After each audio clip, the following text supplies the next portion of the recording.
Hello everyone, welcome to my channel Supreme Divine Power. I am Supreme Energy Sujata Adhikari, teacher of Energy Science and Spiritual Trainer. আশা করছি আপনারা সবাই ঈশ্বরের কৃপায় ভালোই আছেন। আমি দারুণ আছি, খুব ভালো আছি। আজকের যে আলোচনা যে টপিকটা হলো সেটা হলো মহালয়ার অমাবস্যাকে পিতৃ অমাবস্যা বলা হয় কেন এবং এই সময় আমরা কি কি কাজ করে থাকি। কারণ আমাদের মহালয়া তো এসেই যাচ্ছে, যে সামনে যে অমাবস্যা আসছে তো পিতৃ অমাবস্যা বলা হয়, সেটা কিন্তু শুরু হয়ে গেছে। সেটা কবে থেকে শুরু হয়েছে? আমাদের যে ফুলমুন গেল 7ই সেপ্টেম্বর 2025, ফুলমুন যে গেল তার পরদিন থেকেই কিন্তু পিতৃপক্ষ চালু হয়ে গেছে। ফুলমুন হচ্ছে 7ই সেপ্টেম্বর গেছে, যেদিন চন্দ্রগ্রহণ ছিল রবিবার, সেই দিনে ফুলমুন। তারপরেই কিন্তু তারপর দিন থেকেই আমাদের যে পিতৃপক্ষ চালু হয়ে গেছে, শুরু হয়ে গেছে। পিতৃপক্ষের যে শ্রাদ্ধ সেটাও শুরু হয়ে গেছে। যারা করতে চাইছেন করেছেন, অনেকেই করেন এই সময়। তো এই সময় আমাদের কি করা উচিত এবং কি করব আমরা, বিশেষ করে মহালয়ার দিন আমরা কি করতে পারি এই পিতৃ অমাবস্যার দিনে। মহালয়ার যে ভিডিও আমি আরেকটা পরে ভিডিও নিয়ে আসবো, মহালয়ার ভিডিও। তো এটা হচ্ছে শুধু পিতৃপক্ষ কেন বলা হয় এই অমাবস্যাটাকে, সেটাই বলবো। শুরু হয়ে গেছে 8ই সেপ্টেম্বর থেকে পিতৃ অমাবস্যা। আমরা এই সময় কি কি করতে পারি? আমরা এই সময় প্রত্যেক দিন যে আমাদের পূর্বজ আছে, পূর্বপুরুষের জন্যে ইউনিভার্সের কাছে আমরা প্রে করতে পারি। আপনি ইউনিভার্সের কাছে প্রে করতে পারেন, আল্লাহর কাছে প্রে করতে পারেন, ঈশ্বরের কাছে প্রে করতে পারেন। জাতি ধর্ম নির্বিশেষে সবাই কিন্তু করা যায়, কারণ সময় সূর্য চন্দ্র পক্ষ সবার জন্য কিন্তু সমান। তো এই সময় যে এনার্জি থাকে, আপনি যে ধর্মকে বিশ্বাস করেন বা যে ঈশ্বরকে আপনি বিশ্বাস করেন, আপনি করতেই পারেন। কি করতে হবে? এই সময় বেশি বেশি করে মেডিটেশন করা উচিত এবং মন্ত্র চ্যান্টিং করা উচিত। এবং সেই মন্ত্র চ্যান্টিংয়ের যে ফল, কিছুটা অংশ, ধরুন আপনি 1 ঘন্টা আপনি মন্ত্র চ্যান্টিং করবেন বলে ঠিক করলেন। সেই মন্ত্র চ্যান্টিং 1 ঘন্টার আপনি করলেন, তার মধ্যে হয়তো 15 মিনিট যে মন্ত্র চ্যান্টিং করলেন, সেই 15 মিনিটের মন্ত্রের যে ফল হয় সেটা আপনি ইউনিভার্সে দান করলেন আপনার পূর্বপুরুষের জন্য। যে হে মহাবিশ্ব, আমার পূর্বপুরুষের উদ্দেশ্যে আমি এই মন্ত্রের যতটুকু ফল হয় আমি দান করলাম তাদের জন্য, তাদেরকে উদ্ধার করুন। এছাড়া আমাদের যে 3 কুল থাকে, মা কুল, বাবা কুল এবং শ্বশুর কুল, 3 কুল প্রত্যেকেরই থাকে। মেয়েদের তো থাকেই থাকে, ছেলেদেরও থাকে। 3 কুলের সঙ্গে আমাদের কানেক্টেড থাকে। আমরা বাবা যেহেতু আমাদের জন্ম দিয়েছে, সেজন্য বাবার যে কুল, নিজস্ব কুল, সেটা ছেলেদের পক্ষে, কিন্তু মেয়েরা তো শ্বশুর বাড়ি আছে, সেই জন্যে এই কুলটাও পাচ্ছে। এবং মা কুল, মা যেই বংশ থেকে এসেছে সেই মাতৃকুল, এবং শ্বশুর কুল যেখানে বিবাহ হয় সেই শ্বশুর কুল, 3 কুলের সঙ্গে থাকে কানেক্টেড। সেই 3 কুলের পূর্বপুরুষদের উদ্দেশ্যে ইউনিভার্সের কাছে প্রে করতে হয়। হে ইউনিভার্স, আমার এই 3 কুলের যে পূর্বপুরুষ আছেন, যদি এর মধ্যে কোনো পূর্বপুরুষ যদি এখনো মুক্তি না পান, তাহলে দয়া করে ওনাকে মুক্ত করে দিন, ওনার এনার্জিকে মুক্ত করে দিন। তার জন্য আপনাকে কি করতে হবে? কিছু ইউনিভার্সে ডোনেশন করতে হয়। কি ডোনেশন করতে পারেন? মন্ত্র চ্যান্টিং, মেডিটেশনের ফল, কিছু মানুষকে দান পুণ্য করতে পারেন, কোথাও ডোনেশন করতে পারেন টাকা পয়সা দিয়ে, কোনো মানুষকে খাবার দিতে পারেন, পশু পাখি কাককে খাওয়াতে পারেন, কুকুরকে খাওয়াতে পারেন, ব্রাহ্মণকে দান করতে পারেন। এইরকম করে আপনাকে পিতৃপুরুষের উদ্দেশ্যেই ওটা করতে হবে, এটা নিজের জন্য নয়, পিতৃপুরুষের উদ্দেশ্যে এই দান করতে হবে। এই দান হলো মহাদান। আর কি করতে হবে? রাতে প্রদীপ জ্বালিয়ে, যেই প্রদীপ যখন সবাই শুয়ে পড়বে ঠিক তার আগের মুহূর্তে প্রদীপ জ্বালিয়ে একটা কাগজের প্লেটে করে একটা বাতাসা এবং 1 গ্লাস জল, এগুলো মাটির পাত্রে বা কাগজের গ্লাসেও এগুলো ইউজ করা যায়, এগুলো ওনাদের উদ্দেশ্যে জল এবং বাতাসা বা নকুলদানা, কিছু মিষ্টি জাতীয় জিনিস, সেটা দিয়ে এবং পিতৃপক্ষের উদ্দেশ্যে, যে পূর্বপুরুষের উদ্দেশ্যে দক্ষিণ দিকে মুখ করে, দক্ষিণ দিকে প্রদীপের মুখ থাকবে, এবং সেই উদ্দেশ্যে তাদের জন্য এই জল মিষ্টির ব্যবস্থা করতে পারেন। এবং তাদের উদ্দেশ্যে যে হে আমার পূর্বপুরুষ, এই জল মিষ্টি আপনাদের জন্য রাখলাম, দয়া করে গ্রহণ করবেন। এটা করার পরে বাড়ির বাইরে আর কেউ বেরোবেন না, দরজা বন্ধ করে দেবেন। এরপরে কি করবেন, সকালবেলা উঠেই পিতৃপুরুষের উদ্দেশ্যে ওই দোরগোড়ায় যে মেন গেট থাকবে সেখানে জল ছড়া দিয়ে দেবেন। এটা হচ্ছে প্রত্যেক দিন পিতৃপক্ষ চলাকালীন এটা করা হয়। তো এইভাবে মহালয়ার দিন পর্যন্ত করা হয়, তাদেরকে আলো দেখানো হয়। অনেক সময় তারা কি করে, যে উত্তরসূরিরা আছে তাদের হাত ধরে মুক্ত হওয়ার চেষ্টা করেন। কারণ আমাদের পূর্বপুরুষরা যদি কষ্টে থাকেন, আমরা তো জানতে পারি না, যদি কষ্টে থাকেন তাহলে আমরা যে উত্তরসূরিরা আছি আমরা ভীষণ কষ্টে পড়ে যাই, প্রবলেমে পড়ে যাই। ওনারা বিভিন্ন রকম স্বপ্নের মাধ্যমে বা কোনো কাজে বাধা দিয়ে অনেক কাজ ক্ষতিগ্রস্ত হয় যদি ওনারা প্রবলেমে থাকেন। সেই জন্য ওনাদের জন্য ইউনিভার্সের কাছে এই সময় প্রে করা প্রত্যেক দিন উচিত। তো এতে করে কি হবে, ওনাদের যে ওনারা মুক্ত হতে পারবেন, লাইট এনার্জিতে চলে যেতে পারবেন। সেই জন্য উত্তরসূরিদের এই কাজগুলো করতে হয়।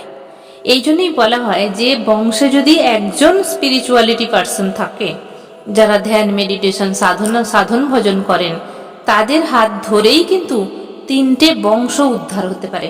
তো বুঝতে পারছেন, যদি একজন বংশে কেউ স্পিরিচুয়াল পার্সন থাকেন, যারা গুরু দ্বারা কোনো দীক্ষা গ্রহণ করেছেন, দীক্ষা মানে সেইভাবে কোনো দীক্ষা নয়, তো যারা এনার্জি সায়েন্সটাকে শিখেছেন, কিভাবে ইউনিভার্সের সঙ্গে কানেক্ট হয়, ভগবানের সঙ্গে কানেক্ট করা যায়, ঈশ্বর আল্লাহ গডের সঙ্গে কিভাবে কানেক্ট করা যায়, নিজের এনার্জিটাকে কিভাবে হায়ার লেভেলে নিয়ে যেতে হয়। তো সেরকম যদি কোনো বংশে একজন থাকেন, ছেলে বা মেয়ে যেই হোক, একজন থাকে, তার হাতের জল দিয়েই কিন্তু 3টে পুরুষ উদ্ধার হয়। 3 পুরুষ, কারণ আমাদের যে বাবা কুল, মা কুল বা শ্বশুর কুল, 3 কুলেই কিন্তু এরকম তো থাকে না যে সবাই আটকে আছে, হয়তো কোনো কুলে একজন আটকে আছেন। তো আমরা জানি না কোন কুলে আটকে আছেন, বলতে পারবো না। সেই জন্যে আমরা কি করি, সবার উদ্দেশ্যেই প্রার্থনা ইউনিভার্সের কাছে করি। এতে করে কি লাভ হবে, আপনাদের মনে একটা কোশ্চেন আসতেই পারে যে আমরা এটা করে আমাদের লাভ কি।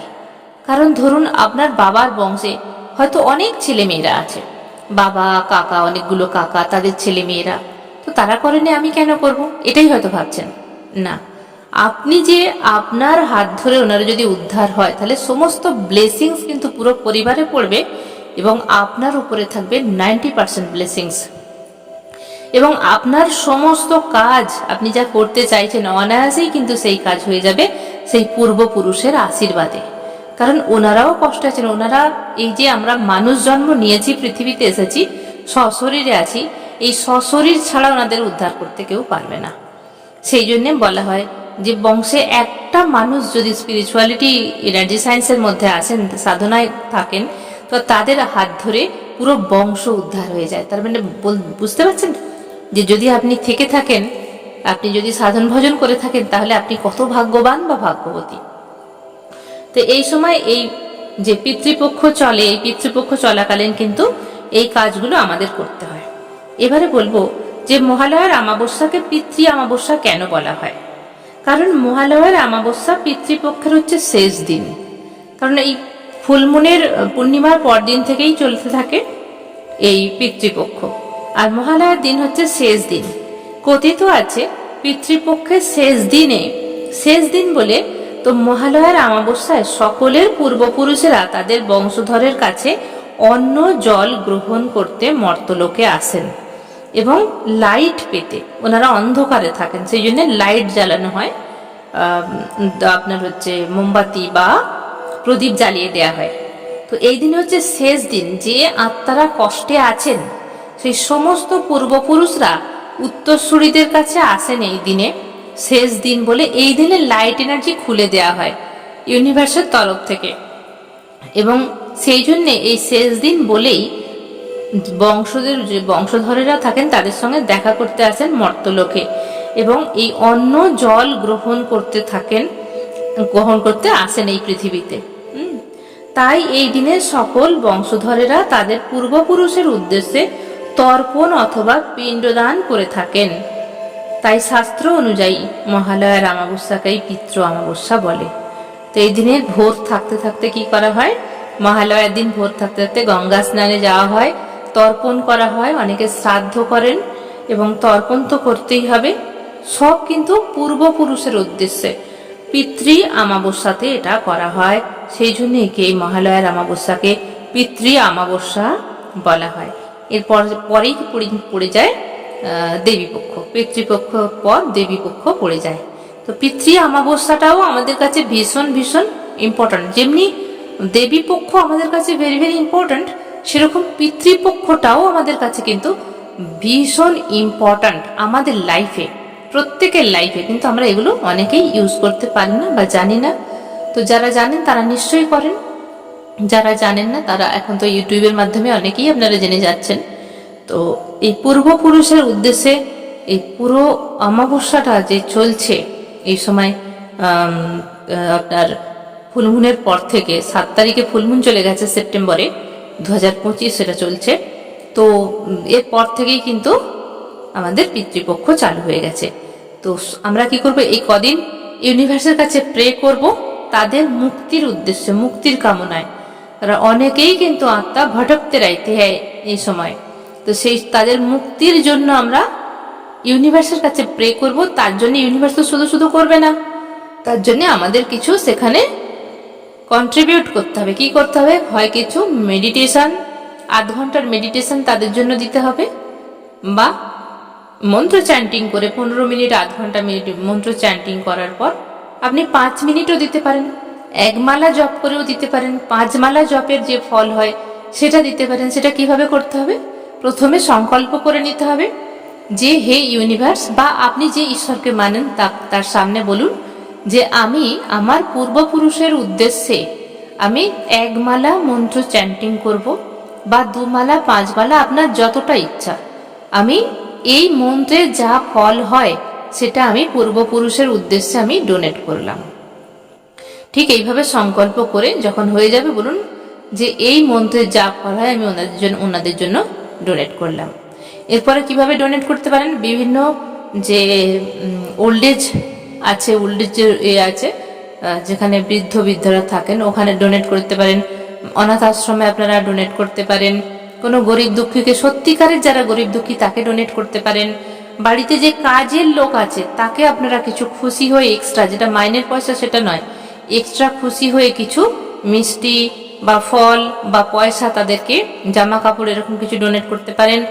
এছাড়া পশু পাখিকে খেতে দিতে পারেন, কাককে খাওয়াতে পারেন, আর কুকুর বিড়ালদের খাবার দিতে পারেন এই সময়।